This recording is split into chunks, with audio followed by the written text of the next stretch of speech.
Sir, आज मैं इस सदन में ये मांग रखता हूं कि जैसे इंडियन वोटर के पास राइट टू इलेक्ट है, वैसे ही राइट टू रिकॉल भी होना चाहिए। अगर देश का मतदाता अपने नेताओं को हायर कर सकता है तो वो नेताओं को फायर करने की शक्ति भी उसे मिलनी चाहिए।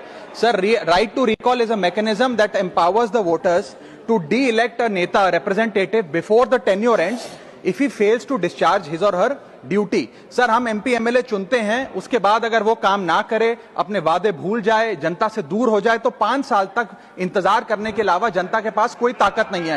कोई इंटरिम प्रोविजन नहीं, कोई अकाउंटेबिलिटी नहीं, कोई परफॉर्मेंस रिव्यू नहीं, कोई करेक्टिव ऑप्शन नहीं। चुनाव से पहले नेता जनता के पीछे और चुनाव के बाद जनता नेता के पीछे। और सर, 5 साल is too long a period in this day and age. अगर एक गलत फैसला गलत नेता को चुनने का लिया तो लाखों लोगों का भविष्य अंधकार में जाता है और पूरा क्षेत्र पीछे जाता है। Sir, we can trust our voters to elect.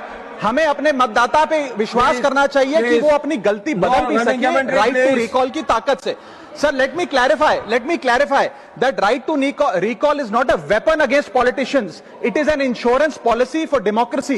और भारत के संविधान में जब आप राष्ट्रपति को इंपीच कर सकते हैं टेन्योर के दौरान, उपराष्ट्रपति को हटाने का प्रावधान है, जजों को इंपीच करने के लिए प्रोसेस लेट डाउन है, यहां तक कि रूलिंग गवर्नमेंट के खिलाफ नो कॉन्फिडेंस मोशन लाकर आप सरकार बर्खास्त कर सकते हैं। तो एमपी एमएलए अगर आपका नॉन परफॉर्मिंग है तो उसको हटाने के लिए क्यों नहीं राइट टू रिकॉल मतदाता को देना चाहिए।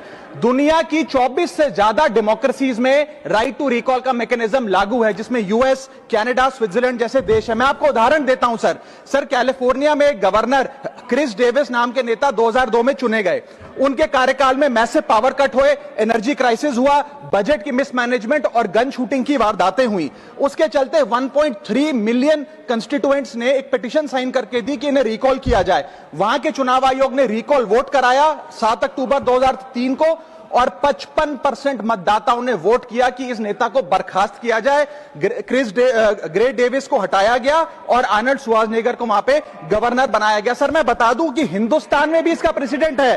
कर्नाटक, मध्य प्रदेश, महाराष्ट्र और राजस्थान में रिकॉल मैकेनिज्म ग्राम पंचायत के स्तर पे लागू है और ग्राम सभा के लोग मतदाता वोट करके उन्हें वापस बुला सकते हैं। सर, लेकिन इसका मिसयूज ना हो, इसलिए हमें सेफगार्ड्स भी बनाने पड़ेंगे। एक थ्रेशोल्ड रखना चाहिए कि 35 से 40% मतदाता अगर साइन कर दे तभी राइट टू रिकॉल वोट करवाया जाए।